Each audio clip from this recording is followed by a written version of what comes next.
તો ખેડૂતો હારે ખોટું થઈ રહ્યું છે તે હજુ થશે.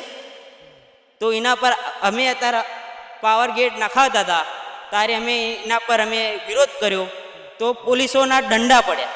આ સરકાર હકીકતમાં ચાલે જ નહીં, આને ઉખેડી નાખવાની જ જરૂર છે. હવે ખેડૂતને જે અનાજ પાક એ સાલા નરેન્દ્ર મોદી સાહેબ હમણાં 2-2 રૂપિયા કિલો આપે છે અને એ જ ખેડૂત લેવા જાય તો એમને 500 રૂપિયા અને 800 રૂપિયા મણ આપે. એ તો ખાનગી છે, સરકારી છે સરકારી નથી ના.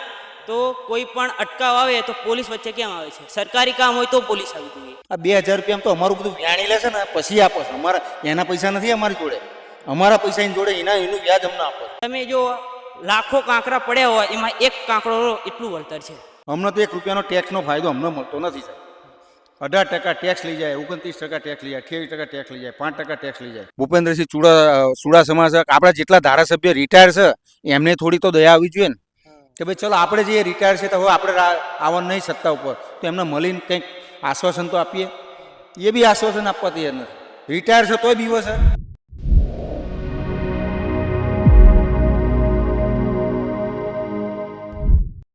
મારી પાછળ જે નારા લાગ્યા હતા તે છે ખેડૂતોના જય જવાન જય કિસાનના. કારણ કે જે રીતે અમે જે જમીન ઉપર બેઠા છીએ તે છે ખેડૂતોની. હમણાં થોડા દિવસ પહેલા જે રીતે મોરબીની અંદર ખેડૂતો આંદોલન પર ઉતર્યા છે ત્યારે સમગ્ર ગુજરાતના અમુક જિલ્લાઓ તાલુકાઓની અંદર પણ ખેડૂતો અત્યારે હાલ જમીનને લઈને સામે આવી રહ્યા છે, ઉગ્ર વિરોધ કરી રહ્યા છે. ત્યારે શું કારણ છે અહીંયા ધોળકાના જે ખેડૂતો છે તેમની સાથે આપણે ચર્ચા કરીશું. શું નામ છે આપનું? મારું નામ છે પટેલ બુટેશ કુમાર ગોવિંદભાઈ, ગામ રહેવાસી ત્રાસદ, તાલુકો ધોળકા, જિલ્લો અમદાવાદ. સાહેબ મારે એટલું જ કહેવાનું છે આ સરકારને, નિઠોર સરકારને, કે જેના હૃદય નથી, હૃદય બહારથી બેટરી આપીને ચલાવતા હોય એવું મને લાગે છે સાહેબ. આ સરકાર હકીકતમાં ચાલે જ નહીં, આને ઉખેડી નાખવાની જ જરૂર છે. બીજું ખેડૂતોના હિત માટે તો કોઈ પ્રશ્ન જ નથી કરતી. જો સામાન્ય મકાન ઉપર એરટેલનો થાંભલો આવ્યો હોય મોબાઈલ ચલાવવા માટે તો એ ભાડું 20-25 હજાર રૂપિયા આપે છે. આ કરોડોની જમીન ઉપર અને 90 બાય 90 ફૂટનો તો થાંભલો આવ્યો હોય સાહેબ, તો એનું કમસે કમ ભાડું તો આપવું જ પડે. બીજું કે વાયરો આવડા મોટા હાઈ ટેન્શન વાયરો જાય, નથી ખેડૂતનો વીમો, એ વાયરથી કોઈક મરી જશે તો એવું કોઈ નથી લખ્યું એમાં કે ભાઈ આ ખેડૂત મરી જશે તો મારા 1 કરોડ રૂપિયા જ્યાં જાય છે પાવર ગ્રીડ કંપની એના તરફથી મળશે. હજુ સુધી એવો કોઈ GR બહાર નથી પાડ્યો કે ખેડૂત મરી જાય તો 1, 2, 3 અમારે કોઈ લેવા દેવા નથી. એટલે અમારે એક જ વસ્તુ સરકારને કહેવું છે કે જેમ તમે એરટેલના થાંભલાના, વોડાફોનના થાંભલાના જેમ ભાડું આપો છો એમ અમારા થાંભલાનું ભાડું હોવું જરૂરી છે. જે સરકારને યોગ્ય લાગે અને ખેડૂતને યોગ્ય લાગે બેની સર્વે મિટિંગ કરવી પડે, એમાંથી જે તોડ પડે એનો તમને યોગ્ય વળતર આપવું પડે સાહેબ. તમને કેમ લાગે છે સરકાર કેમ મારે છે ખેડૂતોને લાત? સાહેબ આમાં શું છે, ખેડૂતો બિચારા તૂટલા છે બરોબર. એ 100 ભેગા કરતા 10 તૂટતા હોય છે. આમાં 90 થાય ત્યાં તો તૂટી ગયા હોય, 100 ભેગા થાય જ નહીં. અને સરકારના તો શું છે, જે નથી સરકાર, જેની હાવ નિર્દોષ છે, જે 5 રૂપિયાનો ટેક્સ નથી ભરતી એની સરકાર છે સમજ્યા. એ હાજે 10-10 હજાર લારી ઉપર કમાય ને તો એને ટેક્સ નહીં, અને સામે દુકાનવાળો બિચારો 1000 કમાતો ને તો એમાં 18% ટેક્સ લઈ જાય. શું કરવાનું? 180 રૂપિયા તમારે લઈ જાય. હવે ખેડૂતને જે અનાજ પાક એ સાલા નરેન્દ્ર મોદી સાહેબ હમણાં 2-2 રૂપિયા કિલો આપે છે અને એ જ ખેડૂત લેવા જાય તો એમને 500 રૂપિયા અને 800 રૂપિયા મણ આપે છે. ખેડૂત માટે એવું હોવું જોઈએ કે ભાઈ ફ્રી સેવા તો ના હોય, ચલો ભાઈ વાંધો નહીં, કોઈ બિયારણમાં કંઈ મિક્સણ કરે આ તે બરાબર, તો એના માટે થોડો ફાયદો હોવો જોઈએ ખેડૂતને. અને જે કામ વગરના નક્કામાં લોકો જે સસ્તું અનાજ લઈને બેઠા વેચી મારે દારૂ પીવો છે એમની વાંહે પડી છે સરકાર. જેને જરૂર નથી ટેક્સ આપો તો ફાયદો લો. કોઈ બી વસ્તુમાં, દવા દારૂ ગમે તે વસ્તુમાં તમારો ફાયદો લેવો હોય તો ટેક્સ સરકારનો ભરવો પડે. ભલે સાંજે 1000 કમાતો હોય, 10,000 કમાતો હોય, 1 લાખ કમાતો હોય, તો એને વીમો મળવો જોઈએ સાહેબ. આ તો કોઈ વીમાનું પ્રાધાન્ય નહીં. પેલો મળી જાય તો કંઈક થયું હોય ને તો કે જજો કાર્ડ કાઢી આપું છું, 5 લાખનું તમને સર્વિસ મળી જાય. પણ અમારા ટેક્સ ઉપર છે ને, અમને તો 1 રૂપિયાનો ટેક્સનો ફાયદો અમને મળતો નથી સાહેબ. 18% ટેક્સ લઈ જાય, 29% ટેક્સ લઈ જાય, 28% ટેક્સ લઈ જાય, 5% ટેક્સ લઈ જાય બરોબર. અચ્છા, આ માટી છે, મને ક્યાંક આ માટીની અંદર છે ને ક્યાંક કપચી પણ દેખાય છે અને આપની આ પણ કપચી પણ છે. આખા ખેતરમાં જે થાંભલા ઊભા કર્યા, મોટા ખાડા કર્યા, એટલું તો સમજી ગયા કે ભાઈ ચલો એમને RCC કર્યું. બારે પણ સાલ છોડ્યા નથી એમને. જો ના આ કાંકરા કે અમારે એને વીણી ક્યાં થાકવાના, નહીં સાફ કરીને આપ્યું નથી, એમને કોઈ વસ્તુ કરીને જ નથી આપી એમને. આ સરકારને એટલી તો સમજણ પડવી જોઈએ કે જેનું ખેતર વાપરીએ આપણે લગ્ન પ્રસંગ હોય ને સાહેબ, તો આખું જે જગ્યાએ મંડપ બાંધ્યો હોય ને તો એ કાગરિયા વીણીને બે આપી દઈએ છીએ. મજૂર કરીને. આમને સાલા નથી મશીન લાયા કે નહીં. જો આ કાંકરા તમે જુઓ, આ ખેડૂતને કંઈ પાકવા જ ના દે, મૂળિયા કાપી નાખે છે. શું સમજ્યા? માંગ છે સરકાર જોડે? સરકારશ્રીને એક જ વિનંતી કે જે જગ્યાએ તમે થાંભલા ઊભા કર્યા એ ખેડૂતને મિનિમમ જે સાફ સુફીના પૈસા થતા હોય 1,00,000 કે 2,00,000 રૂપિયા એ એના ખાતામાં તો નાખવા જોઈએ કે ના નાખવા જોઈએ. ભલે પર્સનલ સાફ કરે, એ પોતે સાફ કરવા ના આવે તો કંઈ નહીં, પણ એમને પોતે તો ના હોય તો કંઈ નહીં. જે ખેડૂત સાફ કરે છે એની તો મજૂરી આપવી જોઈએ કે નહીં. આ કાંકરા એમને પાકે સાહેબ, એના મૂળિયા કપાઈ જાય. કોઈ બી વસ્તુ આવો ને તમે, એના મૂળિયા કપાઈ જાય છે.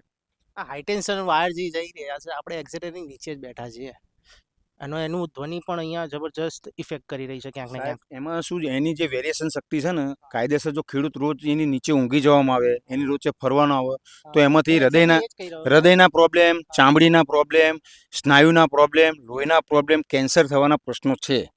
બરોબર. અને એ સરકારને તેવું કશું દેખાવાનું નથી. જ્યારે બી પ્રોબ્લેમ થશે આ પૈસા બધા અમારા દવાખાને જ જવાના. એને 1,00,000 આપ્યા હોય, 5 લાખ આપ્યા હોય, 50 લાખ આપ્યા હોય, આજ નહીં તો 6 મહિને 12 મહિને અમારે તો અહીંથી રોજ જવાનું અમારે તો એ નુકસાન વેઠવાનું, અને એ પૈસા બધા અમારા દવાખાને જ જવાના છે. અને બીજું કે દરેક ખેડૂતને મિનિમમ વીમો હોવો જોઈએ સાહેબ. જે થાંભલેથી આવતા હોય એ સરકારને ફોર્મ ભરીને એનો વીમો આપવો પડે. ભલે જે 500 રૂપિયા પ્રીમિયમ 12 મહિને થતું હોય તો ભરવા ખેડૂત તૈયાર છે. પાકનું નુકસાન આપવા બી તૈયાર છે. બરોબર. પણ એનો વીમો પ્રીમિયમ લેશે પણ કશું આપતા નથી આ તારીખ સુધીમાં. શું માંગ છે છેલ્લે? સાહેબ, અમને તો ભાડું આપે અમારા થાંભલાનું. બરોબર. જેના કોરિડોરમાં જતા હોય એનું જે વાયર પ્રમાણે જે થતા હોય એ પૈસા આપે બસ. બીજું કે આ જે ઉપવાસ ઉપર બેઠા છે એમની જો દયા ખાઈને ભૂપેન્દ્રસિંહ ચુડાસમા છે, આપણા જેટલા ધારાસભ્ય રિટાયર છે એમને થોડી તો દયા આવી જોઈએ ને, કે ભાઈ ચલો આપણે જે રિટાયર છે તો હવે આપણે આવવાનું નહીં સત્તા ઉપર, તો એમને મળીને કંઈક આશ્વાસન તો આપીએ. એ બી આશ્વાસન આપવા તૈયાર નથી. રિટાયર છે તોય બીવો છે. અમારે તો કોઈ સત્તાનું લાલચ નથી. પેન્શન ચાલુ? પેન્શન સાહેબ, ટેન્શન અમને ટેન્શન છે એમના, કે અમારે જો ખેડૂતો પકવી નહીં આપે તો એમના પેન્શન ક્યાંથી આવશે. આપણે બીજા ખેડૂતો સાથે વાત કરીશું. શું નામ છે? મુકેશભાઈ પરસોત્તમભાઈ પટેલ. પરસોત્તમભાઈ પટેલ. અચ્છા, આ પણ પટેલ છો, અને સરકારમાં બેઠેલા જે દાદા છે એ પણ પટેલ. એ પટેલ છે. કશું કરવાના શું પટેલને, પણ કશું કરે નહીં અમારું. અચ્છા, આ અમારે એક ખેતર છે, એમાં અડધું ખેતર તો જતું રહે. 3 વીઘા તો એમાંથી 3 વીઘા જગ્યા છે. 6 વીઘા છે, એમાં 3 વીઘા તો જતું રહે છે વાયરમાં જ તે. શું વાવો છો? ડાંગર. 6 વીઘા? ઘઉં. હા, 6 ઘઉં ડાંગર કરીએ છે. તો 3 વીઘા તો જતું રહે છે. 3 વીઘામાં તો અમારે કંઈ કશું થાય નહીં. નીચે બાંધકામ ને કશું કરવાનું નહીં. બોર ના બનાવાય, ઓરડી ના બનાવાય, તો આમાં કરવાનું શું 3 વીઘામાં? અચ્છા, આ ક્યારથી આવે છે નાખ્યા છે હાઈ ટેન્શન હોય? આ લગભગ 1 વર્ષ ઉપર થઈ ગયું અમારે નાખવાનું ચાલુ કરે. 1 વર્ષ થઈ ગયું, 1.5 વર્ષ જેવું. વળતર મળ્યું છે પૂરું? વળતર તો આ જંત્રી પ્રમાણે હાલે છે ખાલી 300 રૂપિયા પ્રમાણે, અને માર્કેટ વેલ્યુ એની 3 કરોડ રૂપિયાની વીઘાની છે. અને વાણિજ્ય જંત્રીનું 5 ગણું વળતર હાલે તો અમને પોવાય. કાં તો ભાઈ અમારી જમીન વેચાતી લઈ લે 2 કરોડ 2.5 કરોડના વીઘાની, આમાં ખેતી જ બંધ કરી દઈએ. બીજું શું? તો હવે શું આપણે સરકારને વાત કરી છે? તમે ભૂપેન્દ્ર પટેલને રજૂઆત કરી છે કે કૃષિ મંત્રીને મળ્યા? જેતપુર છે એના આંદોલનમાં એમને સપોર્ટ કર્યો છે. એમને સપોર્ટ કરે રવિવારે જવાના ફરીથી. પણ એ તો ખાસા સમયથી બેઠા છે, અને અહીંયા આપણે સાણંદમાં પણ ઘણા દિવસથી ખેડૂતો બેઠા છે, કારણ કે ત્યાં પણ પાણીની પાઇપલાઇન નાખી રહ્યા છે. એ લોકો એમની રીતે લડે, અમારે તો અમારી રીતે લડવાનું છે. ખેડૂત તો ખરી ને? ખેડૂત તો ખરા જ છે ને. સપોર્ટ તો એમને હાલશું અમે. અમારું તો કરવાનું પાછું. તમને શું લાગે છે, ખેડૂતોના નામ ઉપર રાજકીય રોટલા શેકાઈ રહ્યા શેક જ છે ને. બધા ખેડૂત નહીં હોતા બધા જશે છે આગળ. આ બધા સમજ્યા? ખેડૂત જો પકવી નહીં આપે ને તો નરેન્દ્ર મોદી બી ક્યાંય જશે, માંગવા આવશે તોય નહીં આપે. નરેન્દ્ર મોદી તો હમણાં થોડા દિવસ પહેલા એમ કહેતા હતા, હજી 1 અઠવાડિયા પહેલા એક સભામાં એમને કીધું કે ભાઈ આ ધરતીને આપણે બચાવવાની છે, આ ધરતી આપણી માં છે. સાહેબ, ધરતી એમને ના બચે. એ ખેડૂતોનો સંપર્ક કરવો પડે, બધાને રહેવું પડે, અને કયા પ્રોબ્લેમ છે ખેડૂતનું સાંભળવું પડે. એ ત્યાં ઓફિસમાં બેઠા બેઠા બાર વિદેશોમાં ફરવું છે. બરોબર. હાઈફાઈ ખર્ચા કરવા છે. કોઈ ખેડૂતને 2000 થી 3000 કર્યા? એ તો ખાતામાં નાખે છે. અરે 2000 થી 3000 5000 ખાતામાં નાખ્યા. એ તો તમે આખા સર્વે નંબર પ્રમાણે 2-2000 રૂપિયા નાખે છે. ચમ વર્ષે 10% વધવું ના જોઈએ. આજે 2000 નાખે તો 2200 રૂપિયા થવા જોઈએ. બીજા વર્ષે 2400 થવા જોઈએ. આજે 10 વર્ષ એ સ્કીમ રે તો સાહેબ કેટલા રૂપિયા ખેડૂત જોડે આવે? આ 2000 રૂપિયામાં તો અમારું બધું વ્યાણી લેશે ને પછી આપે છે. અમારા એના પૈસા નથી અમારી જોડે. અમારા પૈસા એની જોડે એનું વ્યાજ અમને આપો છો. અમારે કંઈ નહીં. બેંકોમાં જાઓ તો વ્યાજ, તમે ટાઈમે પૈસા ના ભરો, બરોબર, આપણે એડીસી કે કોઈ બી બેંકો હોય રાષ્ટ્રીયકૃત બેંક તેમાં તમે ટાઈમે ના ભરો તો એ આગળનું જે વ્યાજ હોય એ અમને માફ કરતા નથી. આમ કહે છે તમને આવતી સાલ અમે જમા આપશું, જમા આપતા નથી સાહેબ. પાછળ એક કાકા બેઠા છે, બહુ ઉંમરલાયક છે, અને યુવાઓ પણ બેઠા છે. તો આપણે વાત કરીશું યુવાઓની સાથે, યુવા ખેડૂતોની સાથે. આપ થોડાક આગળ આવી જાઓ ને, આપણી સાથે પણ ચર્ચા કરવી છે કે જે સમસ્યા છે ખેતીને લઈને. શું નામ છે તારું? મારું નામ સુમિત છે, ભેટાવાડાથી. સુમિત, હા, કેટલા વર્ષનો? હું 18 વર્ષનો છું.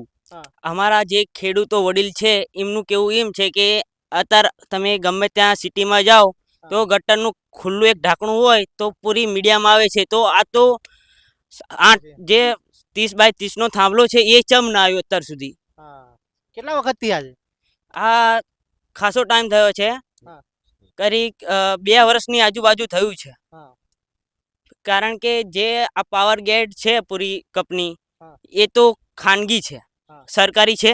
હા. સરકારી નથી ના, તો કોઈ પણ અટકાવ આવે તો પોલીસ વચ્ચે કેમ આવે છે? સરકારી કામ હોય તો પોલીસ આવી જોઈએ.